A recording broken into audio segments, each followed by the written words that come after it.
Rajim. Bismillah Rahman Rahim students. Today my topic is potential gradient. I mean electric field as a potential gradient. So that is the name of the article students.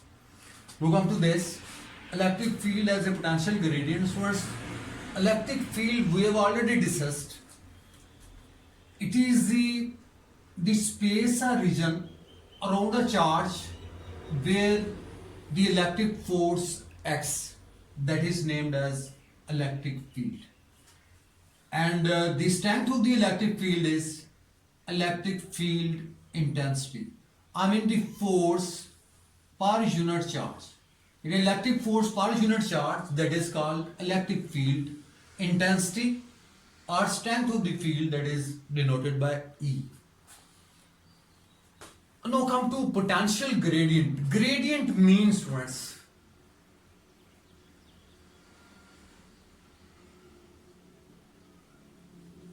gradient means change. यानी gradient का मतलब होता है change. अब हमने इसको discuss, मैं एक एग्जांपल से क्लियर करता हूं आपको स्टूडेंट्स. ये देखिए, फर्स्ट करें कि इट्स एन अर्थ,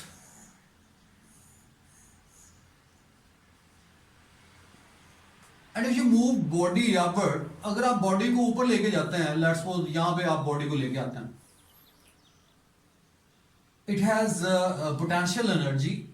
और जब तक स्टूडेंट ये बॉडी जो है ये अपनी जगह पर रहता है, मतलब फर्ज करेंगे मैं बॉडी को यहां पे लेके आता हूं, तो इसकी पोटेंशियल, जब तक मैं इस बॉडी को यहां पे रखूंगा तो इसकी पोटेंशियल एनर्जी कांस्टेंट रहेगी. अब इसके बाद अगर मैं इसको ऊपर ले जाता हूं तो इसकी पोटेंशियल एनर्जी बढ़ जाएगी, अगर मैं इसको नीचे ले आता हूं तो इसकी पोटेंशियल एनर्जी कम हो जाएगी. तो इसका मतलब ये हुआ कि इसकी पोटेंशियल एनर्जी चेंज होती है. अगर आप इस बॉडी को ऊपर लेके जाते हैं इंक्रीज होगी, नीचे लेके आएंगे तो आप ये डिक्रीज होगी. So it means there is gradient in potential energy, यानी पोटेंशियल एनर्जी में चेंज हो रही है अगर आप इसकी हाइट को इंक्रीज या डिक्रीज करते हैं. तो इसका मतलब ये हुआ कि ग्रेडियंट मींस चेंज. ग्रेडियंट को आप चेंज की वर्डिंग में देखते हैं. अब स्टूडेंट्स हम अपने आर्टिकल्स पे आते हैं. अब इस डायग्राम में अगर आप देखें स्टूडेंट्स, तो इस पर्टिकुलर डायग्राम में we have the two plates. One is plate A and the other is plate B. A plate is positively charged and B plate is negatively charged. So definitely electric lines of force, they start from the positive and end on negative, and the direction of the electric field is acting downward. जैसे मैंने ये blue line से draw किया हुआ कि ये electric field की direction को मैंने शो किया. इलेक्ट्रिक फोर्स की डायरेक्शन आप देख रहे हैं कि ये डाउनवर्ड है. अब हमारे पास एक चार्ज है जिसको मैंने क्यू नॉट से ड्रा किया. अब इस चार्ज को मैं ऊपर लेके जाता हूं, यानी अगर मैं इस चार्ज के ऊपर फोर्स लगाता हूं और मैं इसको ऊपर लेके जा रहा हूं, तो इसका मतलब यह है कि इसके ऊपर काम करना पड़ेगा. तो हम जानते हैं पोटेंशियल डिफरेंस के वाले से कि it is defined as the amount of work done in moving a unit positive charge from one point to another point against the electric field. अब यहां पे देखिए इलेक्ट्रिक फील्ड की डायरेक्शन डाउनवर्ड है, आप इस चार्ज को अपवर्ड लेके जा रहे हैं, तो इसका मतलब ये हुआ कि अगेंस्ट द इलेक्ट्रिक फील्ड आप इसको लेके जा रहे हैं, तो there will be some amount of work done. तो इस पे कोई काम जो है वो करना पड़ेगा. और अब यहाँ पे इस अमाउंट ऑफ वर्क डन की वैल्यू को हम यहाँ पे कैलकुलेट करना चाहते हैं. अब देखिए पोटेंशियल डिफरेंस की अगर आप बात करें तो यहाँ पे VA इसका पोटेंशियल ज्यादा होगा और VB अगर आप देखें तो इसका पोटेंशियल जो है वो कम होगा, क्योंकि पॉजिटिव का पोटेंशियल ज्यादा होता है और नेगेटिव का पोटेंशियल कम होता है. तो VA माइनस VB, और यहां से आप ये कहेंगे कि work done from B to A, यानी B से A की तरफ आप चार्ज को लेके जा रहे हैं ऑन यूनिट चार्ज, यानी Q नॉट चार्ज. यानी ये डेफिनेशन है पोटेंशियल डिफरेंस की. It is defined as the amount of work done on a unit positive charge against the electric field. Against the electric field, friend, that's very important. तो जब तक आप against the electric field नहीं कहेंगे तो it will be wrong. तो VA minus VB is equal to WBA divided by Q naught. Let's suppose it is equation number 1. Look at again here, we have the two charge plates are there. One is positively charged and the other is negatively charged. So definitely there will be electric field created. I mean the direction of the electric field I have shown these blue lines, and this direction is downward. And we have the positive Q naught charge and it is moved upward. So I mean it is moved against the electric field. So there will be amount of work done. अब यहाँ से आप ये कहते हैं कि potential difference की definition हम ऑलरेडी जानते हैं. अब देखिए पॉजिटिव का पोटेंशियल ज्यादा होगा, नेगेटिव का कम होगा, तो V A minus V B W A B A divided by Q naught. So that is the amount of work done per unit charge against the electric field V A minus V B. So that is delta V. So that is the change in potential या potential difference. It will be equal to WBA divided by Q naught, and it is it's no let's suppose it is the equation number 1. इसको आप equation 1 का नाम दें. अब यहाँ पे आपको ये स्टूडेंट्स मैं बताता चलूं कि ये वर्क डन जो आपने किया है इस चार्ज के ऊपर Q naught के ऊपर, इसकी वैल्यू को मैं डिटरमिन करता हूं. गौर से देखिएगा स्टूडेंट्स. WBA, अब आपको ये पता है कि WBA work is the dot product of two things. I mean the electric force and the other one is displacement. So it will B dot product FP dot D. So that is the displacement. So I mean it is dot product of force and displacement.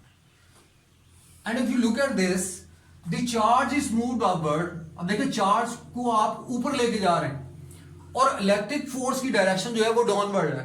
तो लाजिमत है इनके दरमियान अगर आप angle की बात करें, because they're in opposite direction, इनकी डायरेक्शन अपोजिट है. अब देखिए ये इसको ऊपर लेके जा रहे हैं, इलेक्ट्रिक फोर्स की डायरेक्शन डाउनवर्ड है, तो क्लियरली इस केस में एंगल जो है वो हमारे पास कितना आ रहा है 180 degree, because they are acting anti parallel. दोबारा से देखिएगा कि इलेक्ट्रिक फोर्स को आप अपवर्ड अगेंस्ट इलेक्ट्रिक फील्ड लेके जा रहे हैं और इलेक्ट्रिक फोर्स की डायरेक्शन डाउनवर्ड है. So they're in opposite direction, so therefore theta is equal to 180 degree.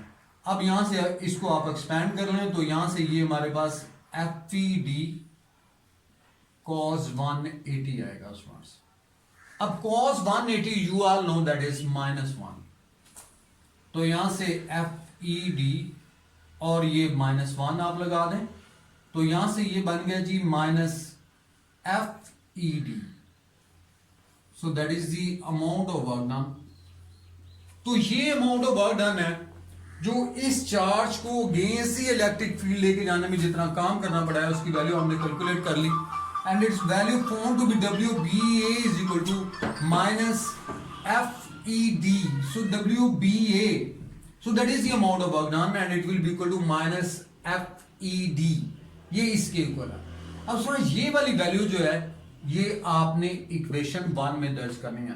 Student दोबारा से देखिएगा, हम बात कर रहे हैं electric field as a potential gradient की. हमने ये रिलेशन कैलकुलेट करना है कि पोटेंशियल ग्रेडियंट यानी change in potential with respect to distance, और इसका किसके लिहाज से तल्लक, इलेक्ट्रिक फील्ड के लिहाज से तल्लक. ये रिलेशन हमारा टारगेट है और इसके लिए आपने देखा कि इस चार्ज को अगेंस्ट इलेक्ट्रिक फील्ड लेके जा रहे हैं. यहाँ पे VA माइनस VB और इसको आप यूं लिखते हैं WBA divided by Q naught, यानी I mean the potential difference. It is defined as the amount of work done in unit charge in moving a unit positive charge against the electric field. यानी electric field के against जो काम करना पड़ता है उसे हम पोटेंशियल डिफरेंस का नाम देते हैं. तो इसको डेल्टा V से दार करेंगे, that is the change in potential या potential difference, and it will be equal to WBA divided by Q naught के इक्वल. अब इसी तरह ये जो अमाउंट ऑफ वर्क डन है अगर आप इसकी वैल्यू को कैलकुलेट करें, we all know it is dot product of electric force and displacement FV dot D. अब यहाँ पे देखें तो इलेक्ट्रिक फोर्स की डायरेक्शन डाउनवर्ड है. व्हाट इस चार्ज को आप ऊपर की तरफ लेके जा रहे हैं तो क्लियरली डिस्प्लेसमेंट जो है वो अपवर्ड है. सो देयर एंटी पैरेलल, और एंटी पैरेलल में आप जानते हैं कि थीटा की वैल्यू 180 डिग्री होती है. अब cos 180 लगा दें, cos 180 की वैल्यू -1 होती है, तो इसको मल्टीप्लाई करें तो हमारे पास WBA is equal to -FED के इक्वल जो है वो आ जाता है. अब ये वाली वैल्यू जो है वो इस इक्वेशन में आपने दर्ज करनी है. स्टूडेंट्स मैं यहाँ पे इसको दर्ज कर रहा हूँ, गौर से देखिएगा स्टूडेंट्स. अब इसका मतलब ये हुआ कि putting this value in equation number 1, so WB delta V, that is the potential difference, and it will be equal to minus FEB divided by Q naught. अब FE की वैल्यू हम जानते हैं इलेक्ट्रिक फोर्स, और अभी हमने यही पढ़ा था कि इलेक्ट्रिक फील्ड इंटेंसिटी जो है दैट इज इलेक्ट्रिक फोर्स पर unit charge, FE Q naught, FE divided by Q naught. और यहां से अगर आप FE की वैल्यू कैलकुलेट करें तो it comes to be Q naught E, तो ये Q naught E के बराबर आ जाता है. अब ये वाली वैल्यू आपने यहां पे लगा देनी है, तो डेल्टा V हमारे पास चेंज इन पोटेंशियल डिफरेंस या चेंज इन पोटेंशियल और potential difference, it will be equal to minus Q naught E D divided by Q naught. अब यहां पे देखिए तो आप ये कह सकते हैं कि this Q naught is cancelled by this Q naught, ये Q naught से Q naught आप कैंसिल कर दें. अब जब Q naught से Q naught को आप कैंसिल आउट करेंगे तो स्टूडेंट्स हमारे पास ये रिलेशन जो यहां से आएगा वो ये आएगा कि delta V it will be equal to minus ED के इक्वल. और यहां से अगर आप E की वैल्यू को कैलकुलेट करना चाहते हैं तो it will be equal to minus delta V और बटे में D आ गया. अब स्टूडेंट्स आपको ये पता होना चाहिए कि ये जो प्लेट्स जो भी मैंने डायग्राम बनाई थी, इन प्लेट्स के दरमियान डिस्टेंस जो है वो D से शो किया. एक्चुअली जब आप प्रैक्टिकल करते हैं तो ये वाला डिस्टेंस जो है दैट इज स्मॉल डिस्टेंस, यानी ये स्मॉल डिस्टेंस है. तो इसलिए इस D को अगर आप रिप्लेस कर दें किसके साथ, डेल्टा R से, so delta R is the small distance, यानी दोनों प्लेट्स के दरमियान जो डिस्टेंस है वो स्मॉल है. तो इसलिए अगर आप इसकी वैल्यू को यूं इंसर्ट करें, इस जगह पे इसकी वैल्यू को इंसर्ट करें तो हमारे पास फाइनल रिलेशन जो आएगा students E is equal to minus delta V over delta R, यानी ये हमारे पास रिलेशन आ गया. Delta V over delta R means the change of potential with respect to distance, यानी change of potential with respect to distance को हम potential gradient कहते हैं. What it named, potential gradient. So it is the electric field as a potential gradient delta V over delta R. तो यहां से हमें ये भी पता चल गया स्टूडेंट्स कि अगर आप पॉजिटिव प्लेट से जो आप डिस्टेंस जो है वो इसको चार्ज को नीचे लेके आते हैं तो हमारे पास स्टूडेंट्स पोटेंशियल की वैल्यू डिक्रीज होती जाती है. यानी ये देखें, ये हमारे पास पॉजिटिव प्लेट है, ये नेगेटिव है.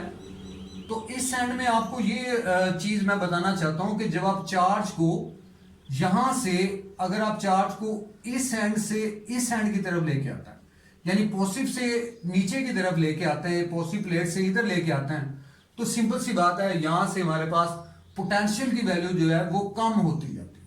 यानी इसका मतलब ये है कि पोटेंशियल की वैल्यू यहां पे जीरो होगी और इस जगह पे आप देखेंगे तो इसकी वैल्यू हमारे पास मैक्सिमम होगी.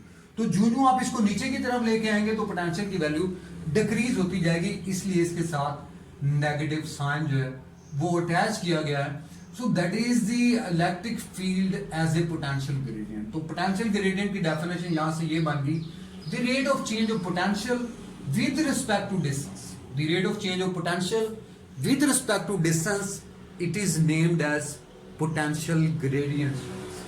और इसका यूनिट अगर आप लास्ट पे कैलकुलेट करना चाहें ऐसा यूनिट, तो यूनिट में आप ये कह सकते हैं कि इट्स यूनिट इज वोल्ट पर metre. Delta V its unit is V, delta R distance the unit is meter. So its unit is volt per meter. So I mean the electric field intensity having two units. One is Newton per coulomb and the other one is volt per meter. So that is the article, students.